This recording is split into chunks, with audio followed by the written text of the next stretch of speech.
What's going on, everybody? And welcome to J Sports Seattle. In this video, I'm going to be talking about pain. So if you like the video, make sure to like, comment, subscribe, and share for more Seahawks and Seattle sports content. And without further ado, let's get on with the video. All right. So, that was heavily disappointing. It wasn't like 2023 where we got blown out in our own stadium, but, it might as well have been. This was a very, very bad game. First and foremost, this game is 100% not on the defense. Mostly. Well, I'll get to that in a second. This game, not even on Sam Darnold, if you ask me. I thought Sam Darnold played a good game. This game is on the offensive line. And it's on Clint Kubiak. So I don't know what it is. I don't know why we are cursed with bad play calling and cursed with bad offensive line play. It just seems like no matter what we do, we're just bound to have a bad offense. It doesn't matter that we got John Benton as our offensive line coach, who's had nearly two decades of service in the league and experience in the league. It doesn't matter that we got an offensive coordinator that had the Saints have the best scoring offense throughout the first 3 weeks in 2024.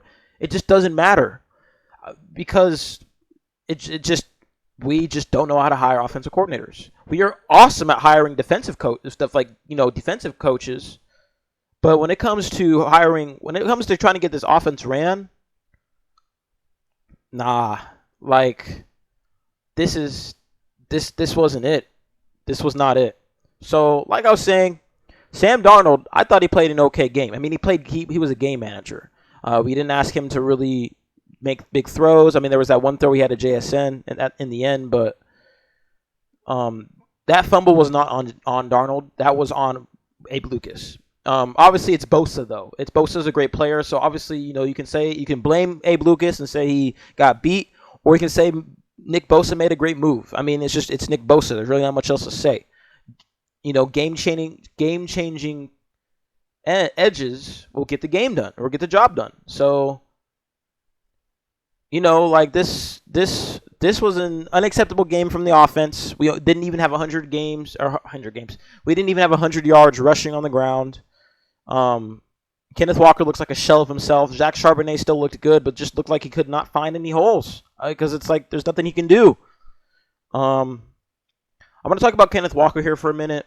I really like Walker. I really do. He was great at Michigan State. He was great the first couple of years in Seattle, but I don't know. Ever since Mike Macdonald took over this team, it just seems like he's not been able to fit with what Mike wants. Mike wants a powerful, downhill, physical runner. Yak. K9 isn't really yak. I mean, he can break a tackle or two, and like any running back can, but he's not someone who will bulldoze people. He's not someone who's going to put his head down and go forward and get the first down or get the extra yardage. He's that shifty, elusive back that tries to make a play out of nothing and tries to, use his speed to juke people. And, the league adjusts to that. And I like K9, but I think there's a good chance this might be his last year in Seattle. And I think we move forward with Zach Charbonnet because he's just a great downhill runner. And we saw that in preseason. We saw some glimpses here when he ran. He didn't have a breakaway run, but he would get to the sticks. He would, bulldoze people. He would put his head down and get that extra yardage. That's what I like from Charbonnet, even though he only had 4 yards of carry. I got to give a shout out to JSN, man. This dude, this is our wide receiver one now. Cooper Kupp, he's probably a shell of himself. But JSN, obviously he had that fumble, but you can't, there's only so much you can ask from brother. There's really so much you can do. This dude was trying to carry the team. He had 124 receiving yards. That's just not okay from the offense. 234 total yards of offense. I understand they got Rob Saleh back, but Bob Saleh, yeah, that's what they call him. But you still got to get stuff done, and you still got to, Cooper, man, what happened to you? I don't know. Maybe we're not scheming him open, and we're just using JSN. But Cooper, what happened? I know Royal had that one catch, but He's a rookie. K9 had 3 catches for 4 yards. Like, I don't know, man. I don't like this offense one bit. And it's not because of Darnold. It's not because of JSN. It's because of the O-line. It's because of Clinton Kubiak. Okay, I get it. Sure, I'll get that done soon. I get it. It's week 1. We're too quick to overreact. I mean, remember in 2022 where we were the only team to win in the NFC West. We were after week 1 and we didn't make the playoffs.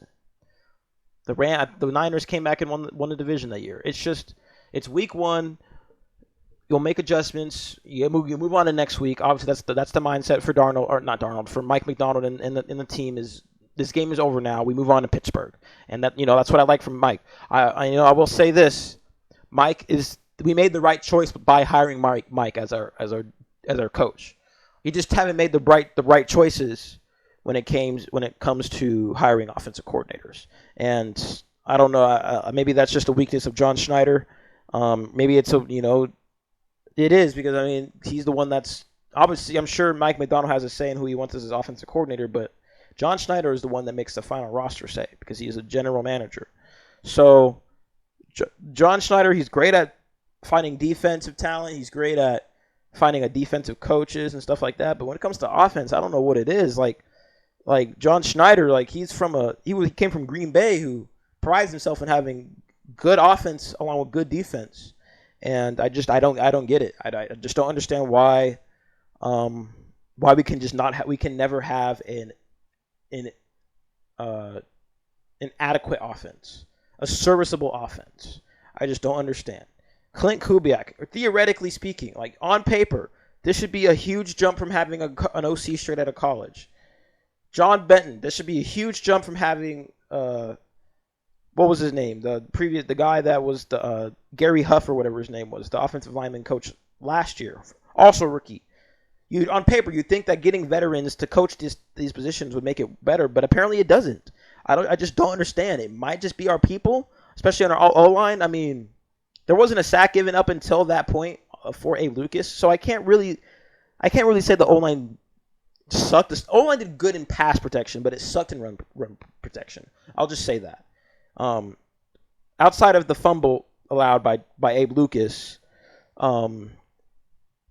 the passing offense, or the passing protection, I should say, did pretty good in my opinion. We didn't run the ball like I thought we would. I really thought we were going to run the ball at 30 to 40 times. We ran at 26, which it is close to 30, but not as much as I thought. And you just got to keep running it. You got to make the D-line tired. What are we doing on a third and 11 screenplay in our own territory? This was back in the first quarter or something like that. I thought Ryan Grubb was fired, and it seems like it's the same thing over and over again. So I don't know what it is. I really do not know what it is with this offense. You got to get it together though. We put so much into this offense this past season. I know we cut DK. I know we cut or traded DK, cut Lockett. We got a washed up Cup. We got JSN, who's taking over at wide receiver 1. But you still got to get it done. We still got Zach Charbonnet. We still got Kenneth Walker. We got Barner from last year. Like I said, we still got JSN. We still got to be able to put points. We got to be able to put points on the board. I understand, it's a new offensive system and a new, new quarterback, new offensive system and everything like that. But this is still the NFL. You got to go get it done. We didn't, up until those final couple drives, we didn't get into the red zone at all up until that point. So I'm just sitting here what are we doing on offense? We got put in positions where we were forced to pass, and that's what the defense wants. Opposing defense wants. They want us to pass because they know they'll pass. We didn't really run a lot of play action. I was really very disappointed in that because I didn't really see a lot of under center. I saw a lot of pistol formations, which I thought we moved away from that because that was a Grubb thing, but I guess not. I don't get it. And even when we did our runs, they weren't really under center all the time. And the runs that we did under center, they did well. The runs, I don't know why we are not running under center when we said that we would do that. And in fact, what happened to the outside zone scheme? That I don't understand. There were a lot of toss plays and a lot of outside runs that did very well, and we got 6-7 yards out of that. Why did we stop doing that? Like, this is literally a repeat of Ryan Grubb. Makes me wonder maybe if we shouldn't have fired Ryan Grubb and just gave him another chance to, improve his offense. But I'm gonna slow down. It's week 1. Things happen. It's like week 1 sometimes is really meaningless. Week 2, week 3 is where it's really like, okay. Like week 2, if you lose, you're kind of cooked for the playoffs. Week 3, if you lose, like your own 3, you're basically done. So obviously it's a must win in next week against the Steelers. We could have had this game.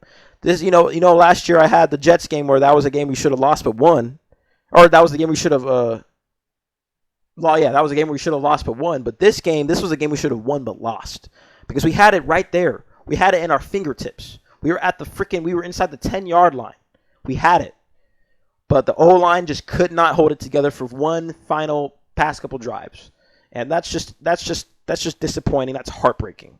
And it just makes me think that we'll never have a good O-line ever again. I don't think I'll ever be able to see a good O-line and throughout my lifetime when it comes to watching the Seahawks. It's constant. You draft a guy in the first round, and I think Zabel did a good job today. I didn't really think he didn't do bad. He didn't allow a sack, obviously, but I just didn't think he did what he did in the preseason, like opening up run lanes and stuff. And it's his first official NFL game, and he's a rookie. Obviously, you're going up against Nick Bosa and company, and their D-line is experienced. Of course, you may or may not do what you're supposed to do entering the season right away, and that's okay. But overall, this was just a disappointing loss on the offense. Like I said, this is not the defense, except for I will go to this now because I did say I would talk about it. It was not on the defense, mostly except for one person, and I'm sure you know who it is before I even say it, and that is Mr. Good Old Tariq Woolen. This dude was a problem and not in a good way for us. He had penalties. He had blown coverages. He got cooked once. He had a play where he should have batted the ball down but thought he could moss a tight end. I think Woolen's time in Seattle might be coming to a close. Josh Jobe had a better day in coverage than him. And that should be saying something considering that Jobe, I think, is either a late round draft pick or an undrafted player. And Woolen was the worst cornerback on the field today for the Seahawks. That's unacceptable from a guy that was a Pro Bowl in his rookie season. And I understand he's a 5th round pick, but that once you're established in the league and prove you can play, that round selection status is moot. That does not matter. Like Purdy, for example, he's no longer a 7th round pick. He's a quarterback in the league now that is good. He's decent. Like this game, we held him in check for the most part. 2 interceptions. 277 yards. I mean, that's not the best throughout the air, but 2 interceptions, and the offense couldn't capitalize on both of those interceptions. So, like I said, this is not on the defense for the most part. This is majority on the offense. I will say this though, unless San Fran's offensive line is one of the best in the league, we could not get to the quarterback at all. Our pressure sucked, and what if we did trade for Trey Hendrickson? What if we did trade for Micah Parsons? Micah Parsons made a great play today against the Lions and forced Jared Goff to throw a pick. Obviously, our D-line did that a couple times with Goff, but we've never had a game changer or game wrecker at edge on this team. I don't think we've ever had that. Like an elite edge rusher like Trey Hendrickson, not like a Bruce Irvin or a Chris Clemens, stuff like that. I'm talking Bosa, both Bosas, Joey Bosa, Nick Bosa. I'm talking Myles Garrett. You haven't really had that caliber of a player on our defense, and we would benefit from that because we cannot get pressure, and yet we're allowing this very, very good offense only to 17 points. Granted, their special teams suck. Jake Moody is a bust, but to be fair, that blocked field goal was a great play by Julian Love. So, it was great special teams played by us, but also bad special plays teams by the Niners and Jake Moody just not being a good kicker. And this is just, it's an unacceptable performance from the offense. And I put the blame on Clint Kubiak and the offensive line. I do not put the blame on any of our players other than the offensive line. And even then, I don't even blame the whole offensive line. I really blame Abe Lucas. I feel like Abe Lucas throughout the whole game, even beyond that fumble, he was getting beat a lot. And, you know, I just think, and I totally forgot to talk about the Abe Lucas extension that we had last year. I'm actually not in favor of that. The reason being is because I get that he's healthy, but we need to see if this injury that he had and the rehab he did is gonna hold him back. And so far, I mean, he's allowed a strip sack. She's allowed a strip sack, and he didn't really do a good job of setting the right edge when it came to run plays. I noticed. I think we're gonna. I mean, it's like I said, it's week 1. Things can change. Oops, excuse me. That's week 1. Things can change, but I'm not confident with this offense heading into the next week, and they're on out. Defense, I'm more than confident in. Like I said, I know Mike Macdonald was the right call. It's just we just do not know how to hire offensive coordinators and know how to build an offensive line, and serviceable, adequate offensive line. It's competent. Like, that's all I want. A competent offensive line and a competent offense. Can't seem to get it. So we'll see what happens. We're going into Pittsburgh next week. We got to face the Steelers, who just put up 34 points against the Jets, albeit Aaron Glenn as a head coach. It's the Jets, and plus Aaron Glenn, he was getting gashed last year. Even if he did not have his players in, he was getting gashed throughout the league last year as the defensive coordinator on the Lions. So, but right now, the Seahawks are the only winless team in the NFC West. The Cardinals won against the Saints. The Rams won against the Texans, and then we lost against the Niners. So that puts us firmly in last place as of right now.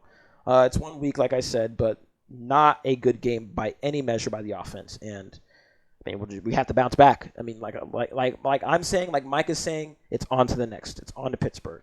So, but I think that's all I have for this video. I'll probably make a preview video for the next for week 2, probably later on this week, or maybe at the earliest Wednesday, but most likely Friday or Saturday. So stay tuned for that. And if you like the video, make sure to like, comment, subscribe, and share for more Seahawks and Seattle sports content. Thank you for stopping by. I hope you have a good rest of your day after today, because the rest of my day I'm going to be sulking. And go Hawks, go Mariners, and go Kraken.